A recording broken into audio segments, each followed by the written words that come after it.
tangga produsen. Jadi, rumah tangga produsen atau RTP membeli faktor-faktor produksi dari rumah tangga dan memberikan uang sebagai balas jasa kepada rumah tangga konsumen. Selanjutnya, perusahaan memproduksi barang atau jasa lalu dijual ke pasar barang atau diekspor. Penjelasannya, yang pertama, rumah tangga konsumen sebagai penghasil faktor-faktor produksi alam, tenaga kerja, modal, dan skill, menjualnya ke pasar faktor produksi. Di pasar faktor produksi, rumah tangga produsen membeli menggunakan faktor produksi. Kedua, rumah tangga produsen memberikan atau membayar balas jasa faktor produksi dengan uang berupa sewa, upah, bunga, dan laba kepada rumah tangga konsumen. Yang ketiga, rumah tangga konsumen akan menggunakan balas jasa yang diterimanya untuk membeli barang dan jasa yang dihasilkan rumah tangga produsen. Adapun yang terakhir, rumah tangga produsen akan menyerahkan barang dan jasa yang diproduksinya kepada rumah tangga konsumen melalui pasar. Ini saya berperan sebagai rumah tangga konsumen. Nah, jadi rumah tangga konsumen itu adalah yang menghasilkan faktor-faktor produksi, menjualnya ke pasar produksi sebagai balas jasa akan diterima uang berupa sewa, upah, bunga, dan laba. Rumah tangga konsumen akan membelanjakan penghasilannya untuk membeli barang dari pasar barang, membayar pajak kepada pemerintah atau membeli barang impor.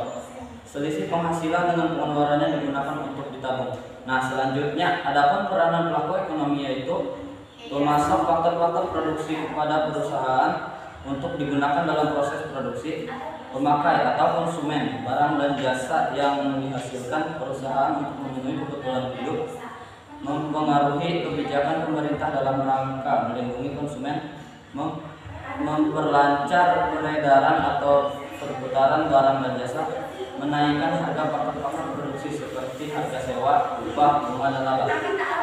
Sini berperan sebagai rumah tangga pemerintah. Jadi, rumah tangga pemerintah memperoleh pendapatan dari penerimaan pajak pribadi, pajak usaha, bea masuk, dan sumber lain. Pendapatan ini digunakan pemerintah untuk membangun negara dengan cara belanja barang, membayar gaji pegawai negeri, memberikan subsidi, dan lain-lain. Selanjutnya ada peran rumah tangga pemerintah, yaitu 1. Mengatur kegiatan ekonomi melalui peraturan subsidi dan lain-lain. Selanjutnya ada peran rumah tangga pemerintah, yaitu 1. Mengatur kegiatan ekonomi melalui peraturan dan perundang-undangan. 2. Mengontrol kegiatan ekonomi karena mempunyai bank sentral yang dapat mengawasi lalu lintas keuangan. 3. Bertindak sebagai produsen untuk menggunakan barang dan jasa yang menyangkut kepentingan orang banyak. 4. Bertindak sebagai investor pada perusahaan-perusahaan yang berprestasi di Indonesia. Yang ada peranan pemerintah yaitu 1. Mengatur kegiatan ekonomi melalui peraturan dan perundang-undangan. 2. Mengontrol kegiatan ekonomi karena mempunyai bank sentral yang berfungsi mengawasi lalu lintas keuangan. 3. Bertindak sebagai produsen untuk menghasilkan barang dan jasa yang menyangkut kepentingan orang banyak. 4. Bertindak sebagai investor pada perusahaan-perusahaan yang beroperasi di Indonesia.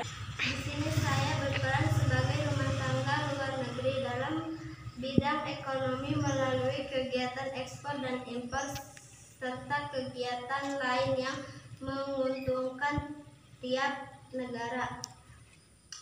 Adapun peranan masyarakat luar negeri yaitu yang ke-1, konsumen produk barang jasa yang dihasilkan dengan cara mengimpor barang jasa tersebut ke negara mereka. Yang kedua, beberapa sebagai produk, artinya produk berbagai jasa yang mereka dihasilkan diekspor ke luar negeri. Yang ketiga, berperan sebagai investor.